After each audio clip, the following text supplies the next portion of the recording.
세상의 빛, 선한 영향력의 삶이란 제목으로 함께 주의 음성을 나누게 되기를 바랍니다. 경북대학교 물리학과 교수였던 양승훈 교수님이 계시는데요. 그분이 쓴 책 중에 비전의 인생을 싣다라고 하는 이 책이 있습니다. 이분은 사실 한국교회 기독교 세계관 운동의 선두주자로 헌신했던 그런 분이신데요. 이 양승훈 교수님께서는 사실 전공이 물리학과임에도 불구하고 미국에서 유학 중에 시카고의 휘튼 대학에서 신학까지 복수로 전공했던 그런 교수이시기도 합니다. 이 양 교수님께서 휘튼 대학에서 신학을 공부할 때 당시 지도 교수님의 방을 이렇게 방문했던 적이 있었는데요. 그는 그 책에서 지도 교수의 방을 방문했던 후일담을 소개해 주고 있는데, 지도 교수의 방에 들어갔더니 액자에 이런 글귀가 이렇게 실려 있더랍니다. 그 글귀의 내용이 뭐냐 하면, 인격이란 지위에 있는 것이 아니라 영향력에 있다. 이런 글귀가 있더래요. 인격이란 지위가 아니라 그가 끼치는 영향력에 있다. 여러분, 지위도 중요하지만 영향력은 더 중요하다고 생각합니다. 물론 그의 지위를 무시하는 것은 결코 아닐 것입니다. 사실 우리가 지위가 높으면 높을수록 더 많은 영향을 사실 끼칠 수가 있는 것입니다. 우리가 공무원 사회에서 보실까요? 9급 공무원보다는 8급 공무원이 더 많은 영향을 끼칠 수 있을 것이고, 군대에서도요, 일반 사병보다는 장교가 더 많은 영향을 끼칠 수가 있을 것입니다. 회사에서는 말단 직원보다는 사장님이 그래도 더 많은 영향을 끼칠 수가 있을 것이고요. 그래서 할 수만 있으면 우리는 고지를 점령해야만 합니다. 할 수만 있으면 더 높은 자리에 올라가야 할 것입니다. 자, 그런데 우리가 여기서 한 가지 놓치지 말아야 할 것이 있어요. 그것이 뭐냐 하면, 높은 지위 자체가 자동적으로 많은 영향을 끼치지는 않는다라고 하는 것입니다. 우리 주위를 들어보면 동일한 7급 공무원이에요. 동일한 택시 운전을 해요. 동일한 가게도 운영합니다. 동일하게 어린이집에서 아이들을 가르치는 교사이기도 해요. 그런데 동일한 자리, 동일한 지위를 가지고 일하지만 그 가운데 더 많은 영향력을 행사하는 사람은 따로 있더라라고 하는 말입니다. 지금으로부터 약 20년 전쯤 되겠군요. 서울종합경찰서에 경찰서장으로 부임했던 그런 분이 계셨죠. 우리가 잘 아는 김강자라고 하는 서장입니다. 2000년에서 2001년까지 서울종합경찰서에 이렇게 종로경찰서장으로 부임했을 때 일인데요. 사실 이 김강자 서장님은 과거 지방경찰서에서 근무할 때도 여성들의 티켓다방이라든지 윤락행위들을 철저히 근절한 경험이 있는 그런 서장이셨어요. 그런 김 서장이 서울의 종합경찰서에 부임하자마자 미아리 텍사스의 윤락가의 일대가 비상에 걸려버린 것입니다. 대부분의 여관, 여인숙, 러브호텔 사장들은 이제 망했다. 우리는 업종을 변경해야 한다. 다른 사업을 해야 한다. 난리법석이 났었던 것 기억이 납니다. 그런데 여러분, 이상하지 않은가요? 과거의 중앙경찰서에 여러분 다른 서장은 없었을까요? 분명히 이전에도 그 경찰서에는 다른 서장도 있었거든요. 그렇다고 여러분, 대통령이 그 서장을 임명할 때 김강자 서장에게만 더 많은 권한을 주었기 때문일까요? 사실 여러분, 김 서장은 전임 서장과 동일한 권한을 부여받았을 뿐이에요. 아니, 당시 오히려 김강자 서장에게는 남녀 차별 있는 관료 사회 속에서 핸디캅이 많았던 여성 서장이었거든요. 그럼에도 불구하고 당시 언론과 뉴스에 이 김강자 서장의 주목을 받았던 이유가 뭘까요? 그것은 그가 가진 지위, 이 서장이란 지위를 가지고 영향력을 행사했기 때문이었습니다. 그의 여성이라는 핸디캡이 있음에도 불구하고 그녀 스스로 영향력을 행사했기 때문에 수많은 사람들이 당시에 주목을 했었던 것이죠. 저는 오늘 우리에게도 이런 모습이 필요하다고 생각합니다. 특별히 여러분, 우리 그리스도인들은 세상에서 영향력을 끼치는 삶을 살아가야만 하는 것입니다. 왜일까요? 저와 여러분들이 예수 그리스도를 믿고 구원을 받아 그리스도인이 되었다고 한다면 여러분, 저와 여러분들은 이미 주님의 빛과 소금으로서 여러분 영향력을 발휘하는 삶을 살아가도록 부름받았기 때문에 그렇습니다. 그래서 우리는 주님의 빛이 되고 소금이 되어서 이 땅에서 거룩한 삶을 살아야 할 사명과 책임이 주어져 있는 것입니다.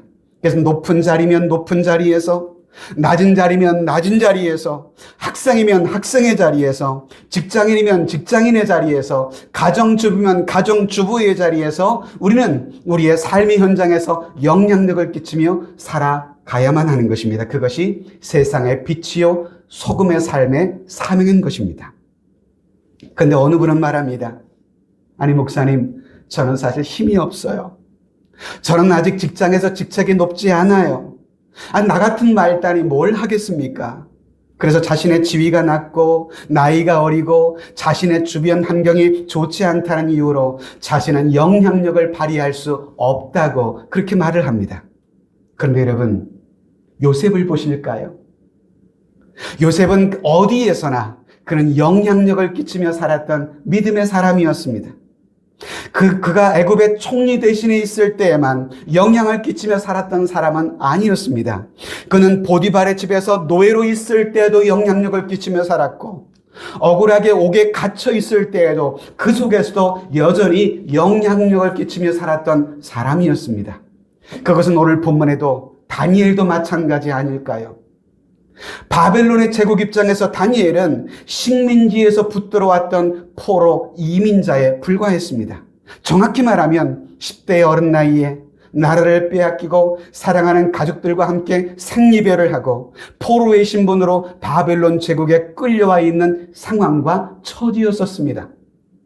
그럼에도 불구하고 다니엘은 자신에게 주어진 상황과 환경을 탓하지 않았습니다. 그럼에도 불구하고 자신이 서 있는 자리에서 영향력을 여전히 끼치며 살았습니다. 10대의 어린 나이로 한참 성장할 나이 아니었을까요? 먹고 돌아서면 곧바로 배고픈 시기에 그는 10대의 어린 나이에도 불구하고 이방 신전에 드려진 음식으로 자신을 더럽히지 않겠다 뜻을 정합니다. 그리고 10일간을 야채와 물만 먹었습니다. 어느 분들은 말합니다. 음식 하나 안 먹은 거, 고기 덩어리 하나 안 먹은 것이 뭐가 그렇게 대단한 일이냐라고 말할 수 있을지 모르지만, 그러나 다니엘은요, 이 작은 사건을 통해서 그 이방 땅에서 하나님의 살아계심을 보여주는 그런 사람이 되었다는 것입니다. 다니엘은 바로 이 사건 때문에 여러분 주목받기 시작했습니다. 이후 바벨론에서 영향력 있는 삶을 살아가는 시작의 시점이 됐습니다. 혹시 여러분 우리 중에 현재 다니는 직장이 신앙생활 하기에 너무 어려운 것이라고 한탄하시는 분이 계신가요? 혹시 내 삶의 현장이 믿음 생활하기에 너무 어려운 것이라고 고민하는 분이 혹시 계시나요? 다니엘을 통해 배우게 되시기 바랍니다. 믿음의 사람은 자신에게 주어진 상황과 환경만을 탓하지는 않습니다. 믿음의 사람은 어떤 형편, 어떤 상황, 어떤 환경 속에서도 감사합니다. 그리고 그 속에서 영향력을 끼치며 사는 것이죠. 설령 지금은 비록 영향력을 끼치지 못한다 할지라도 믿음의 사람은 영향력을 이웃들에게 끼치고자 하는 그런 마음으로 살아가는 것입니다. 다니엘이 바로 그런 사람이었습니다. 비록 어린 나이에 고국을 떠나 이방 땅에서 살아가는 그런 이민자이지만, 그것도 정상적인 이민자가 아니라 포로로 끌려간 그런 상황이었지만, 그런 가운데도 그는 영향력을 미치며 살았습니다. 우린 여기서 질문해 볼 것은, 다니엘이 어떻게 하면 이런 상과 형편에 상관없이 포로의 신분으로서도 영향력을 발휘하며 살았던 것일까? 다시 말해, 오늘 우리들이 이 땅에서 영향력을 발휘하며 살아갈 수 있는 비결은 과연 무엇일까? 다니엘의 삶이 주는 영적 도전들을 나누게 되었으면 좋겠습니다.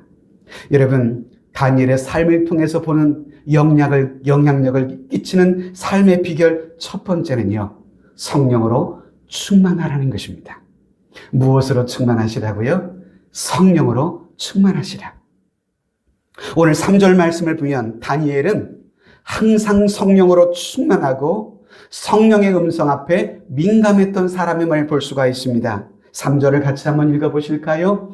다니엘은 마음이 민첩하여 총리들과 고관들 위에 뛰어나므로 왕이 그를 세워 전국을 다스리게 하고자 한지라. 여기에 다니엘은 마음이 민첩하다라고 말을 했는데요. 마음이 민첩하다는 원문에 보면 루아흐 야티르 이런 단어가 쓰여 있었습니다. 루아흐라는 말은 마음이란 표현도 뜻도 되지만 영이라고 하는 하나님의 영이란 이름을 쓸 때 루아흐, 성령을 의미하는 단어고요. 민첩하다는 야티르, 가득하다, 충만하다, 소유하다 이런 뜻을 가지고 있습니다. 그러니까 마음이 민첩하다는 것은 뭐예요? 다니엘 안에 하나님의 그 거룩한 영으로 충만하다, 가득하다 이런 뜻이 되는 것입니다. 즉 다니엘은 그의 마음속에 하나님의 영을 소유한 사람이었다 이런 뜻을 가지고 있습니다. 바로 이것이 저는 다니엘로 하여금 이방 땅에 잡혀간 포로와 이민자였음에도 불구하고 영향력을 발휘할 수 있었던 중요한 이유라고 생각합니다.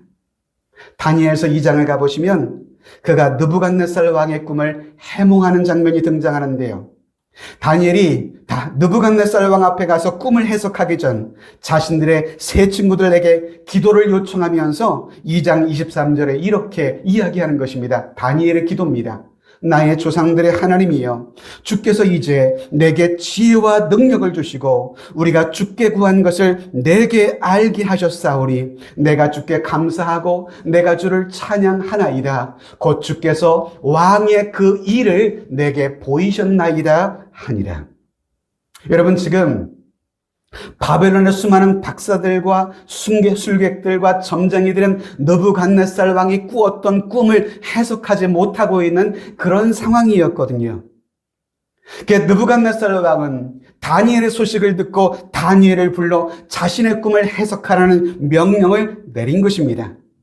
그 왕 앞에서 2장 27절을 보시면 여러분 이렇게 다니엘이 왕 앞에 이야기합니다. 다니엘이 왕 앞에 대답하여 이르되 왕이 물으신 바 은밀한 것은 지혜자나 술객이나 박수나 점쟁이가 능히 왕께 보일 수 없으되 오직 은밀한 것을 나타내실 이는 하늘에 계신 하나님이시라. 그가 느부갓네살 왕에게 후일에 될 일을 알게 하셨나이다. 왕의 꿈 곧 왕이 침상에서 머릿속으로 받은 환상은 이러하니라. 즉 다니엘은 하나님의 성령께서 보여주시는 그 비전을 설명하면서 왕의 꿈을 해석하기 시작하는 겁니다.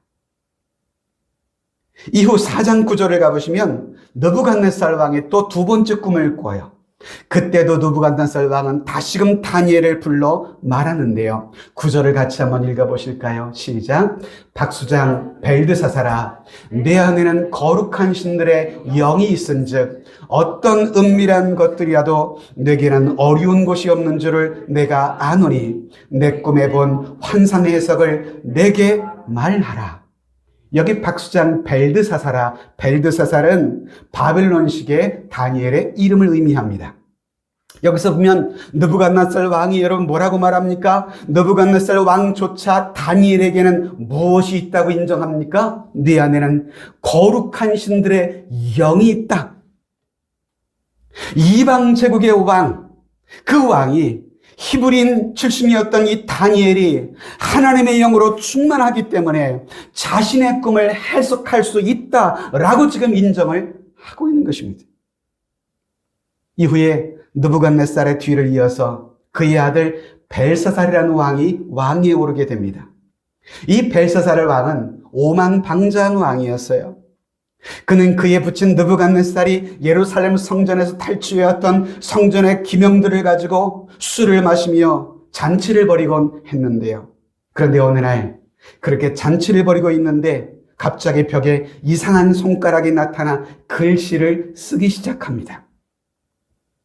그 글씨의 뜻이 무엇인지를 몰라서 바벨론 제국의 박사들, 술객들을 불러서 해석하라고 했지만 여전히 해석을 못하고 있었죠. 그때 왕의 태후가 다니엘을 부르는 것이 좋겠다고 요청해서 벨사살 왕 다니엘서 5장 14절에 급히 다니엘을 불러서 이렇게 말합니다. 같이 읽어볼까요? 내가 내게 들은즉 내 안에는 신들의 영이 있으므로 내가 명철과 총명과 비상한 지혜가 있다 하도다. 무슨 말입니까, 여러분? 내가 너에게 대해 들었다.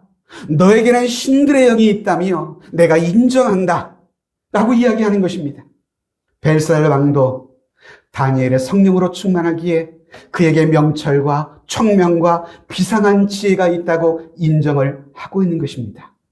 성도 여러분, 다니엘이 비록 포로 이민자였지만 바벨론 제국의 총리에까지 이를 수 있었던 중요한 이유는 누구도 따라올 수 없는 탁월한 백 때문이 아니었습니다. 말 잘하는 탁월한 달변 때문도 아니었습니다. 뇌물을 주어 높은 사람에게 아첨을 했기 때문도 아니었습니다. 무엇보다 그는 하나님의 영으로 충만했기 때문에 바벨론 제국의 왕들의 꿈을 해석할 수 있었고 이후에 총리의 이과 자리에 이르기까지 이를 수 있었던 것입니다. 그러므로 오늘 우리에게도 다니엘처럼 하나님의 영으로 충만함이 필요한 것입니다. 성령의 충만함이 우리에게 필요하다 이 말입니다. 이것도 2000년 전 사건이네요. 2002년 전 서울대 수석으로 졸업했던 김동환이라는 전사님이 계세요. 이후에 목회의 길을 걸었던 분이신데요. 이 김동환 전사님이 쓴 책 중에 한참 베스트셀러로 인기를 끌었던 것이 이 김동환의 다니엘 학습법이라는 책 한 번쯤은 들어보셨을 것입니다.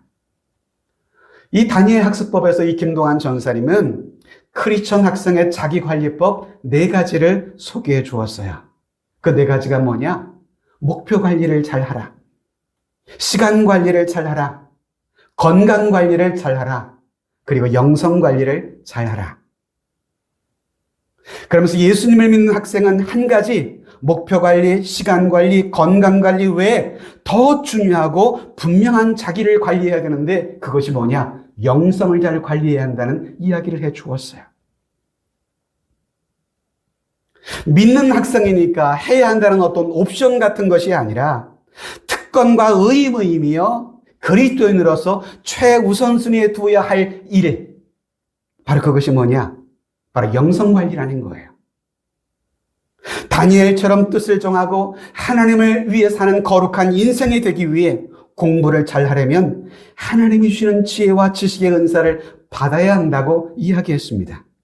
그의 책 251페이지에서 그는 이런 내용의 글을 남겨주었는데요. 일단 하나님의 영광을 위해 공부하기로 결심한 사람은 반드시 하나님께 지혜를 구해야 합니다. 왜냐하면 하나님의 자녀가 하나님의 지혜를 구하지 않고 공부하는 것은 총알도 없는 총을 들고 전쟁터에 나간 군인과 별반 다르지 않기 때문입니다.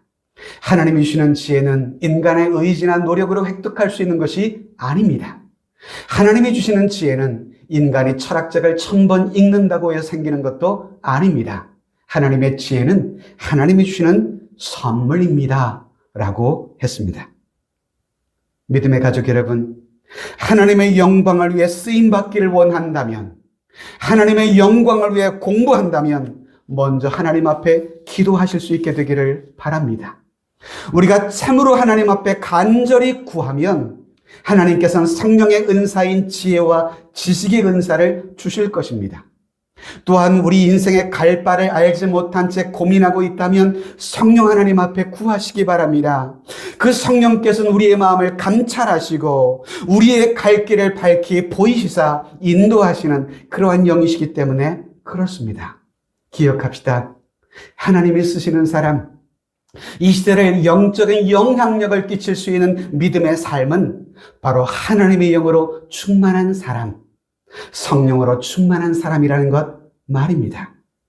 이처럼 성령으로 충만한 사람은 주위에 거룩한 영적인 선한 영향력을 끼치며 살아갈 수가 있게 되는 것이라 이 말입니다. 다니엘을 통해서 보는 영향력의 비결은 바로 하나님의 영으로 그는 충만했던 사람이었다는 것입니다. 두 번째, 그가 영향력을 비추는 삶을 살았던 두 번째 비결은 같이 해볼까요? 투명하고 정직한 삶을 살아가십시오. 그렇습니다. 2장 48절을 보면 다니엘의 꿈을 해석하자 느부갓네살 왕은 다니엘에게 귀한 선물을 줍니다. 그리고 그를 높여서 바벨론의 온 지방을 다스리게 하는 거예요. 48절 같이 읽지요. 왕이 이에 다니엘을 높여 귀한 선물을 많이 주며 그를 세워 바벨론 온 지방을 다스리게 하며 또 바벨론 모든 지혜자의 어른을 삼았으며. 다니엘 느부갓네살 뿐일까요? 느부갓네살의 왕의 뒤를 이었던 그의 아들 벨사살도 다니엘이 자신의 꿈을 해석하자 조소를 내립니다. 5장 29절을 보실까요? 29절 시작. 이에 벨사살에 명하여 그들이 다니엘에게 자주색 옷을 입히게 하며 금사슬을 그의 목에 걸어주고 그를 위하여 조소를 내려 나라의 셋째 통치자로 삼으니라. 그의 아들 벨사살도요, 바벨론 나라의 세 번째 지리자로 다니엘을 높입니다. 자, 여러분, 다니엘은 왕이 바뀌었습니다. 왕이 바뀌었음에도 불구하고 이방인으로서 바벨론 제국의 여전히 높은 지위에 올라 있음을 보게 됩니다. 이후에 벨사살 왕도 갑자기 죽습니다. 그리고 그 뒤를 이어서 다리오라는 왕이 즉위하게 되는데, 여러분, 그때도 여전히 다니엘은 높은 지위에 여전히 올라 있어요. 정권이 바뀌었습니다. 왕이 바뀌었음에도 불구하고 다니엘은 변함없이 바벨론 제국 내에서 영향력을 발휘하며 살았던 사람이라는 것을 우리가 보게 되는 것입니다. 자, 여러분, 그 이유가 무엇일까요? 보통은 정권이 바뀌면 여러분 사람들이 전면 바뀌는 것이 일반적이잖아요. 지금도 여러분 대통령이 바뀌면 내각이 다 바뀌게 되잖아요. 왕이 바뀌고 정권이 바뀌고 제국을 다스리는 지도자가 바뀌었음에도 불구하고 여전히 다니엘은 변함없이 제국 내 영향력을 발휘하고 있었어요. 그 이유가 뭘까요, 여러분? 그 이유는 다니엘은 여전히 시대가 흐르고 정권이 바뀌었음에도 불구하고 그는 투명하고 정직한 삶을 살았던 사람이기 때문이었어요. 6장 4절을 같이 읽어볼까요, 여러분? 시작. 이에 총리들과 고관들이 국사에 대하여 다니엘을 고발할 근거를 찾고자 하였으나 아무 근거, 아무 허물도 찾지 못하였으니 이는 그가 충성되어 아무 그릇됨도 없고 아무 허물도 없음이었더라. 바벨론의 다른 2명의 총리와 이 120명의 방백들이 있었습니다. 그들은 이방 사람 다니엘이 자신들처럼 이 바벨론 국가의 요직에 올라 있음을 못마땅하게 여겼어요.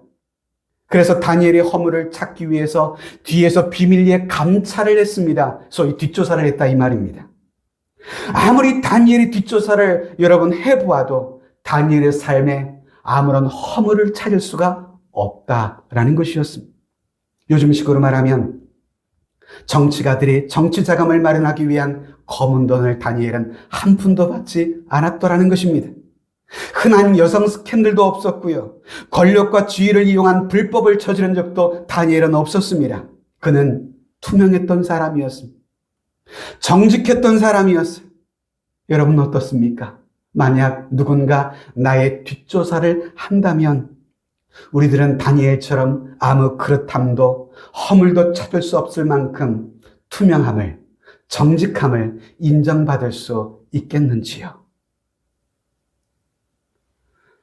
1997년 우리나라에 참 가슴 아픈 사건이 하나 생겼습니다. 그것은 IMF라고 하는 국제금융기구 사태입니다. 우리나라의 재정에 부족해서 국제금융에 여러분 차관을 빌려와야 하는 그런 안타까운 상황이 벌어졌는데요. 이 일로 인해서 얼마나 많은 기업들이 무너지고 은행이 문을 닫고 가정이 파괴되고 가장들이 여러분 세상을 떠나는 끔찍한 일들이 많이 벌어졌었죠. 그때 여러분 우리나라의 IMF가 금융을 여러분 제공하면서 우리 한국 기업에 요구한 것이 뭐였는 줄 아세요? 투명성이었어요. 기업의 투명성. 그들은 한국 기업들이 정직하지 않고 투명하지 않은 것이 한국 기업의 가장 큰 문제라고 그들은 진단했습니다. 외국 투자가들은 주로 기업의 회계장부를 근거로 해서 투자 여부를 결정하게 되는데요. 이 한국 기업들의 회계장부는 투명하지 않다는 거예요. 일반 주주들 모르게 기업에 총수한 사람이 계열사에 막대한 규모의 자금을 지급 보증하기도 하고 개인적으로 심지어 기업의 장부를 2중, 3중으로 위조합니다. 이것을 좋은 말로 분식회계라 이렇게 부르더라고요. 또 다른 회계장부를 가짜로 만들어 놓는 것입니다. 결국 그로 인해서 세계 투자가들은 한국 증권시장을 외면하고 그들이 투자한 돈을 다 빼나갔던 것입니다. 그래서 결국 한국 경제는 소위 버블이라고 그러죠. 거품처럼 다 사라지고 만 것입니다. 여러분, 세상에는요, 크레딧, 신용처럼 중요한 자본이 없는 것입니다. 사람이 신용을 잃으면 성공적인 삶을 살아갈 수가 없는 것이에요. 아무리 그가 유능하고 똑똑하고 일을 잘해도요, 신용을 잃어버리면 다른 사람들에게 영향력을 발휘하는커녕 인정받을 수가 없는 것입니다. 기억하십시다. 정직하지 못하면 우리는 영적 전쟁에서 절대로 승리할 수 없는 것입니다. 투명하지 못하면 우린 절대로 영향력을 끼칠 수가 없는 것입니다. 기억하십시오. 가장 큰 우리의 자본은 신용입니다. 정직과 투명성. 거룩하신 하나님을 믿는 우리 크리스천들이 감당해야 할 사명이 많이 있지만 여러 사명 중에 우리의 삶의 현장 중에서 가장 먼저 실천해야 할 중대한 사명, 전 그것은 다름 아닌 정직함이라고 생각합니다. 그것이 곧 거룩한 삶이에요. 하나님께서는 모세에게 이렇게 말씀하십니다. 레위기 19장 2절에 너는 이스라엘 자손에게 온 회중에게 말하여 이르라. 너희는 거룩하라. 이는 나 여호와 너희 하나님이 거룩합니다. 이 땅에서 정직하게 사는 것, 그것이 거룩한 삶이에요. 거룩한 삶이라는 것은 교회 와서 기도만 하고 예배하는 것이 거룩한 삶이 아니고요. 내가 가진 믿음을 가지고 내 삶의 현장에서 누가 보던 보지 않든 하나님 앞에서 정직과 여러분 투명한 마음으로 살아가는 삶, 그게 거룩함이에요.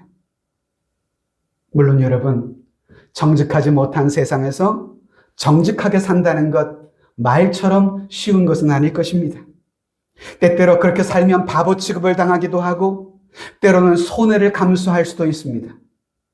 그럼에도 여러분, 누군가는 해야 할 일입니다. 그 누가 해야 할까요? 여러분, 불교 신자들이 그렇게 해야 할까요? 모슬렘 사람들이 그런 삶을 살아야 할까요? 통일교 신도들이 여러분 그런 삶을 살아야 할까요? 아닙니다. 바로 저와 여러분들, 거룩하신 하나님을 믿는 저와 여러분들이 해야 할 일입니다. 크리스천들이 바로 이 세상 속에서 투명한 삶과 정직한 삶에 도전해야만 하는 것입니다. 세상에서 잠시 손해를 당하는 것처럼 보여도 결국에는 여러분 그러한 삶이 승리할 것입니다. 결국은 그렇게 사는 삶을 우리 하나님은 높이실 것입니다. 이런 믿음을 가진 우리들이 도전하며 살아야 하는 삶이라는 것입니다. 서로 우리들 가운데 정직하고 투명하게 살다가 행여 손해를 보신 분이 혹시 있으신가요? 염려하지 마시기 바랍니다. 정말 저와 여러분들이 주님을 위해 살다가 손해를 보았다고 한다면 그 손해는요, 여러분들의 삶의 낭비가 아니라 주님을 위한 거룩한 투자가 될 것입니다.